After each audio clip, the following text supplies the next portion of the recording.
सभी प्रेम से बोलो भगवान विष्णु की जय, कृष्ण भगवान की जय। आप सभी का हमारे YouTube चैनल त्योहार गाइड पर स्वागत है। प्रिय श्रोताओं, इस वीडियो में हम कार्तिक मास व्रत कथा माध्यमे के 33वें अध्याय का श्रवण करेंगे। पिछली वीडियो में हमने कार्तिक मास व्रत कथा माध्यमे के 32वें अध्याय का श्रवण किया था। तो चलिए आरंभ करते हैं कार्तिक मास व्रत कथा माध्यमे का 33वां अध्याय। श्री सूत जी ने कहा, इस कथा को श्री कृष्ण जी अपनी अत्यंत प्यारी सत्यभामा को सुनाकर स्वयं संध्या करने के लिए राजभवन में गए। ऐसे माध्यम से युक्त संपूर्ण पाप विनाशक विष्णु भगवान को अतिशय प्रिय तथा भुक्ति मुक्ति प्रदान करने वाला कार्तिक मास कहा गया है। हरि जागरण, प्रातः काल में स्नान, तुलसी महारानी की पूजा, अंत में उद्यापन तथा कार्तिक में नित्य प्रति दीपदान, ये 5 कार्तिक मास के व्रत के आवश्यक कार्य हैं। इन पांचों व्रतों को जो प्राणी पूरे कार्तिक मास भर करता है, वह मुक्ति तथा भुक्ति दोनों फलों को प्राप्त करता है। ऋषि गणों ने कहा, विष्णु भगवान का प्रिय, अधिक फल को देने वाला, शरीर के रोम रोम को प्रसन्न रखने वाला, इतिहास पूर्वक कार्तिक मास का विचित्र महात्म्य आपने कहा। मोक्ष की चाह करने वाले अथवा भोग के इच्छुक प्राणियों को अपने दुख विनाश के लिए कार्तिक मास का व्रत अवश्य करना चाहिए। जैसा आपने कहा कि यदि कार्तिक व्रती किसी संकट में फंस गया या किसी भयानक स्थान अथवा जंगल में रहे या रोग हो जाए तो कार्तिक का व्रत किस प्रकार करें, क्योंकि अतिशय फल देने वाले इस व्रत को किसी प्रकार भी छोड़ना नहीं चाहिए। सूत जी ने उत्तर दिया, विपत्ति पड़ जाने पर भी धीरता के साथ शिव तथा विष्णु भगवान के मंदिर में जागरण अवश्य करें। इन मंदिरों के न रहने पर किसी भी देवता का मंदिर हो, उसमें जागरण करें। गहन जंगल में अथवा किसी प्रकार की आपत्ति आ जाने पर पीपल के वृक्ष के नीचे अथवा तुलसी के वन में जागरण करें।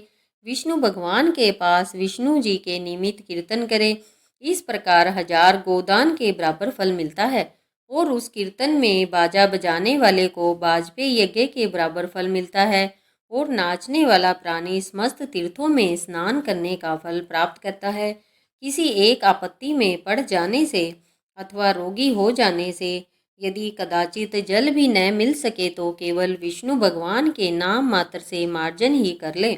यदि उद्यापन की विधि न कर सके तो व्रत की पूर्ति के लिए ब्राह्मणों को भोजन मात्र करा देवे, क्योंकि अलक्षित रूप विष्णु भगवान के लक्षित स्वरूप ब्राह्मण ही है।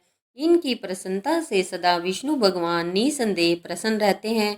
यदि दीपदान भी न कर सके तो दूसरे के दिए हुए दीपक की वायु आदि से खूब सावधानी के साथ रक्षा करे और तुलसी महारानी के अभाव में वैष्णव ब्राह्मण का पूजन करे, क्योंकि विष्णु भगवान सर्वदा भक्तों के समीप ही रहते हैं। इन सबों के न होने पर व्रती ब्राह्मण गौ, पीपल और वट के वृक्ष की श्रद्धा से सेवा करे। सोनकादि ऋषियों ने कहा, आपने गौ तथा ब्राह्मण के सदृश पीपल और वट वृक्ष को क्यों बताया है?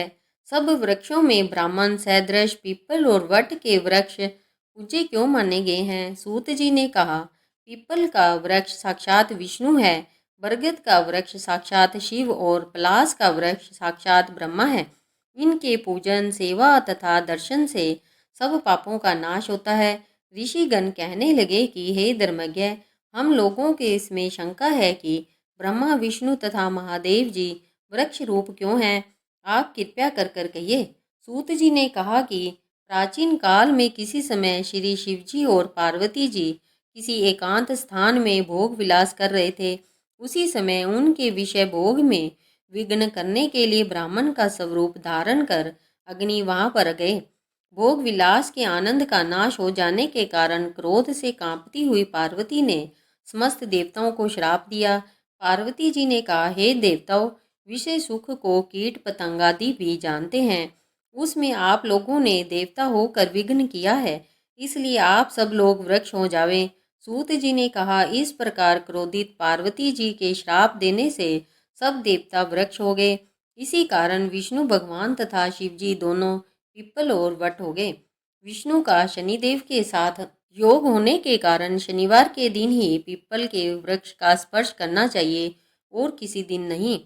इस प्रकार से कार्तिक मास व्रत कथा माध्यम का 33वां अध्याय समाप्त हुआ। अगली वीडियो में हम कार्तिक मास व्रत कथा माध्यम के 34वें अध्याय का श्रवण करेंगे। तो प्रिय श्रोताओं, आपको यह वीडियो कैसी लगी? उम्मीद है कि आपको यह वीडियो पसंद आई होगी। अगर आपको यह वीडियो पसंद आई है तो इस वीडियो को लाइक करें और अपने दोस्तों एवं परिवारजनों को शेयर करें। कमेंट बॉक्स में हरे कृष्णा अवश्य लिखें। अगर आप हमारे चैनल पर नए हैं तो हमारे चैनल त्योहार गाइड को सब्सक्राइब करें और बेल आइकन बटन को क्लिक करना ना भूलें, ताकि कोई भी नई वीडियो अपलोड होते ही उसका नोटिफिकेशन आप तक पहुंच सके। इस वीडियो को अंत तक देखने के लिए आप सभी का धन्यवाद। बोलो कृष्ण भगवान की जय, विष्णु भगवान की जय।